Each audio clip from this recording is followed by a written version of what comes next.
The devil himself said, I'm going to exchange some dollars for your child's life. Do you think you're the devil himself? No, but I do have a good mirror.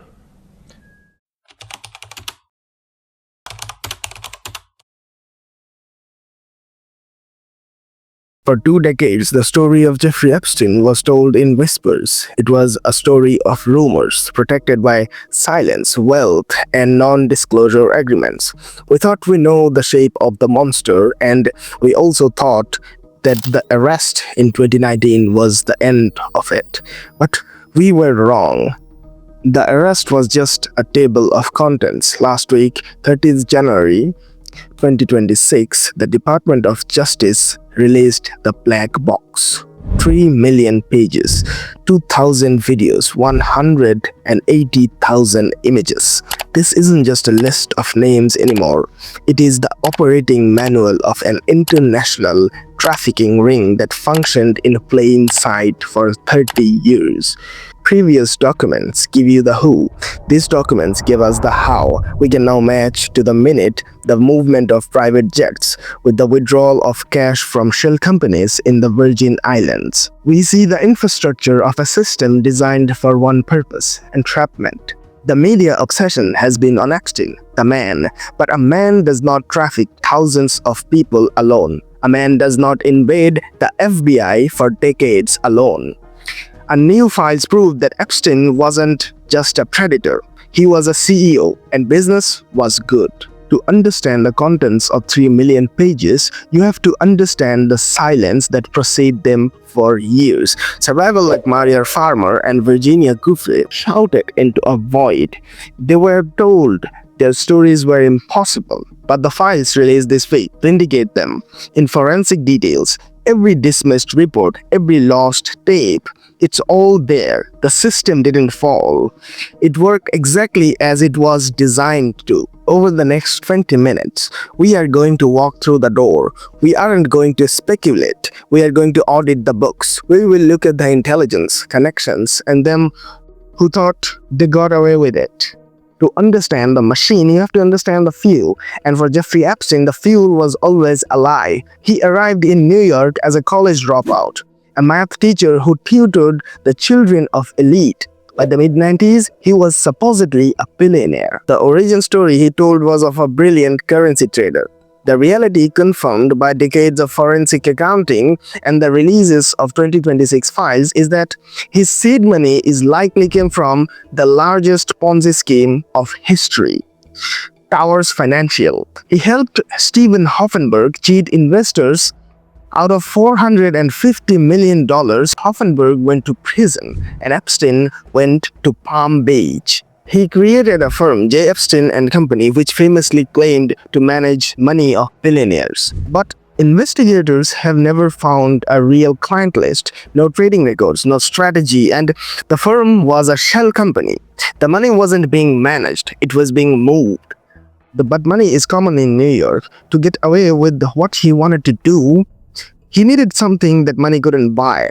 He realized if he surrounded himself with smartest people on the earth, no one would look at him as a criminal, they would look at him as an eccentric genius. He aggressively funded the science, theoretical physics, evolutionary biology, artificial intelligence. He hosted science conference in his private island. This wasn't philanthropy, it was camouflage. By buying his way into Harvard and MIT, he purchased a shield of invincibility. Who would suspect the man who, discussing quantum gravity with Nobel laureates, was running a sex trafficking ring downstairs? The science community gave him the ultimate cover. They normalized him. With his money secured and his reputation polished, Epstein built a stage. He acquired properties that weren't just homes, they were facilities. The Manhattan townhouse was a fortress. The walls were lined with photos of his powerful friends, a subtle warning to anyone who entered that I know everyone. Don't try to catch me. Then there was an island, Little St. James. In the newly released files, we see that the logistics of this place. It wasn't a vacation home, it was an isolation chamber. Once you were in that island, he was the law. The Zorro Ranch in New Mexico, the apartment in Paris, each location was wired for sound and video. The documents confirmed what was long suspected. This wasn't just bachelor pads, they were honey traps. He wasn't just collecting girls, he was collecting leverage. The greatest trick Jeffrey Epstein ever played was convincing the world that he was a lone wolf. He wasn't. He was the chairman, he was the CEO of this operation. The one who made the machinery run was Ghislaine Maxwell. Her role was specific and chilling normalization. When a 14-year-old girl walked into a room and saw a 50-year-old man, she would feel fear.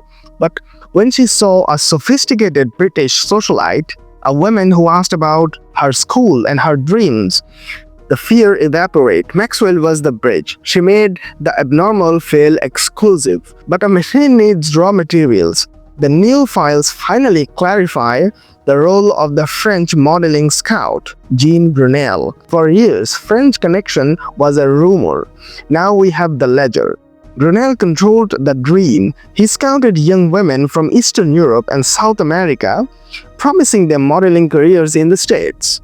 He controlled their visas, he controlled their housing, and when he sent them to Epstein, they weren't just visiting a rich friend.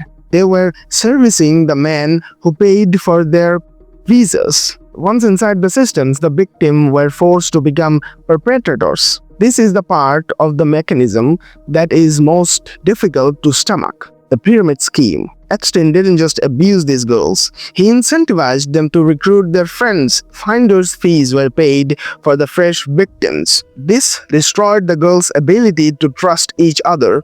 It isolated them. If you are recruiting for your abuser, you are complicit, and that guilt keeps you silent. It was a masterclass in psychological warfare. Finally, we have the logistics. The January 26 releases allows us to cross-reference the flight logs with financial records for the first time. We can see flights from New York to Santa Fe August 12. We see who was on board, and now we see the credit card receipts for the items purchased for that trip. They didn't hide it because they thought they were smart. They hid it because they thought they warned the people who could check the records for 30 years. And they were right. The most terrifying part of his story isn't that Jeffrey Epstein hid his crime. It's that he didn't. In 1996, Maria Farmer went to the FBI. In 2005, a mother in Palm Beach went to the police. They had the testimony, they had the evidence. In normal justice system, 2005 raid of his Palm Beach mansion ends the story. He goes to prison for life. But Jeffrey Epstein did not live a normal justice system. He lived a protected one. In 2008, federal prosecutors had a slam-dunk case, a 53-page indictment. Instead, U.S. Attorney Alexander Acosta signed a secret non-prosecution agreement. It is widely considered the most latent plea deal in modern American history. Epstein served 13 months in private wing of a county jail, allowed to leave 6 days a week for work release. But the devil was in the details. The deal didn't just protect Epstein, it granted immunity to any and all potential co-conspirators. It was a blanket pardon for everyone in his black book. The question is, why? Alexander Acosta later claimed that he was told that Epstein belonged to intelligence and that the case is above his pay grade. While never officially confirmed by CIA or Mossad, the 2026 files paint a picture of an intelligent asset. He lured powerful men into compromised position. He filmed them and he kept the tape. This is a honey trap. Epstein wasn't just running a trafficking ring, he was running a compromised bank. He was untouchable because he held the keys to everyone else's destruction. He reportedly told friends that he had dirt on most powerful people in Western world. The insurance policy kept him safe for 30 years. But insurance policies expire. In July 2019, the new SDNY prosecutors decided to ignore the 2008 deal. They arrested him, and suddenly the man who knew too much was sitting in a cell waiting to talk. The system couldn't get Epstein, so it turned on the CEO. In 2021, Ghislaine Maxwell was convicted. Her trial proved legally that conspiracy existed. It proved the pyramid scheme of abuse was real. But Maxwell, true to her training, didn't flip.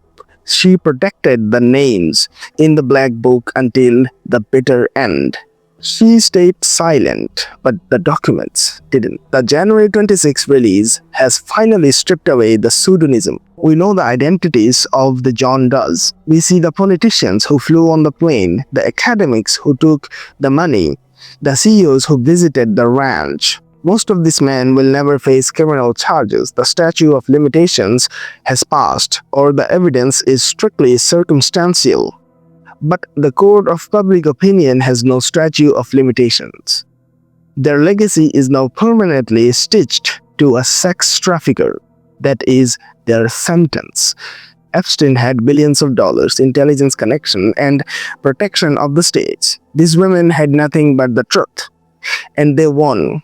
They forced the FBI to reopen the case. They forced the documents to be unleashed. They burned the network down. Jeffrey Epstein thought he could buy the world. He thought he could blackmail the powerful and silence the vulnerable.